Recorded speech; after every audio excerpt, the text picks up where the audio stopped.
बाबे बुले शाह बादशाह शहनशाह लिखते हैं एंड ते पिछोच दे कसूर डेरा लाया एंड ते उच शेर शाह बहावलपुर दे उतो फिर इत्थे आए तो उन्हें कमाल एक शेर लिखा।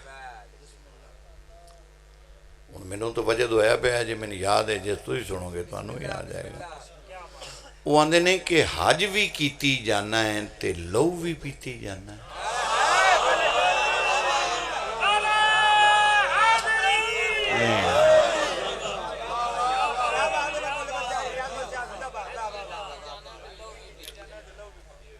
हज भी कीती जाना है ते लहू भी पीती जाना है।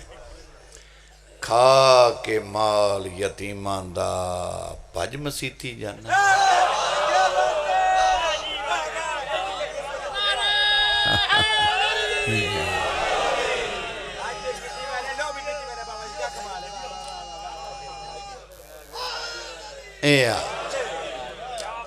हज भी कीती जाना है ते लहू भी पीती जाना है। खा के माल यतीमां दा भज मसीती जाना है। अगो लिखते ने जख्म दिलां दे सींदा नहीं टोपियां सीती जाना है। भाई इंसान तो बनाया गया भी इंसान इंसान नाल हमदर्दी करदा औखे वेले उन्होंने दिलासा देंदा उहदे नाल प्यार करदा। जख्म दिलां दे सींदा नहीं टोपियां सीती जाना है। दिल दे पाक पवित्र बंगले दिल नूं ना क्या है पाक बंगला जिथे रहीदा रैश हुंदी ना बंगला आखीदा बंगला। दिल दे पाक पवित्र बंगले भरी पलीती जाना है। सानू भी दसो साहिब की कीती जाना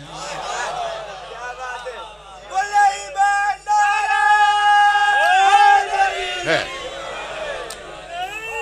गुजारिश है मेरे शिया सुन्नी भाई लड़ाया कुछ नहीं जे लभना एक दूजे ने पुणिया कुछ नहीं लब यार तौहीन छड्डो एक दूजे दी। तुसी कुरान दी तरफ आओ सच दी तरफ आओ।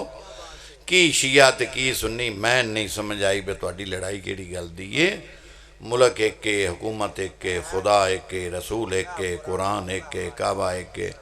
इत्थे झूठा फतवा बनिया दे चढ़िया रल के जनाजा नहीं होंदा। जनाजा एक मिनट दी दुआ है भी मेरा लैन बख्श नहीं। फातिहा भी दुआ ही है बहन बख्श नहीं। एक मिनट की दुआ टैक्स ले रल के नहीं होंदी। निकाह टुट जाता है तो 40 ने हज रल के कीतियां निकाह किवें बच गया है जरा तो समझा दो।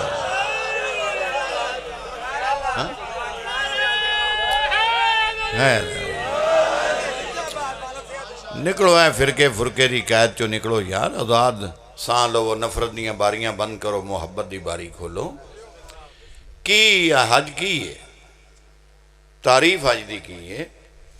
अज जनाब रात पहलियां फ्लैटां आ गई ने इस बारी तो अज सुनिया ब्लैक होया 230 गौरमेंट का रेट आई तो 5 लाख तक 5.5 हाँ 5.5 लाख दिता जी। उत्थे जाके कीता की नहीं होया की। मैं कहना मुको मेरे नाल यार प्यार मुहब्बत ना बह किसे बैठ के 2 मिनट बह जाने गल कर लेने। मैं कोई हिंदुआं नाल करनी है भरा कलमा नबी दा पढ़े अपने भरा नाल गल करदे शर्म केड़ी। एक अमल वाला दसो जिहड़ा कीता जे नमाज़ां तो ही 5 ने 6वीं विखाओ केड़ी वही 5 नमाज़ां ने हो इत्थे पढ़ो यार ऐ एडी दूर जांदे। तानू अल्लाह अपने घर बुला के चूंकि हज़रत इब्राहीम कुर्बानी की इब्तदा की सी अल्लाह क्या मेरे घर आके कुर्बानी वाले घर की याद मना ताकि अगले महीने मुहर्रम जो 3 कुर्बानी वालियां की याद मनान लग्या शर्म ना आवे ते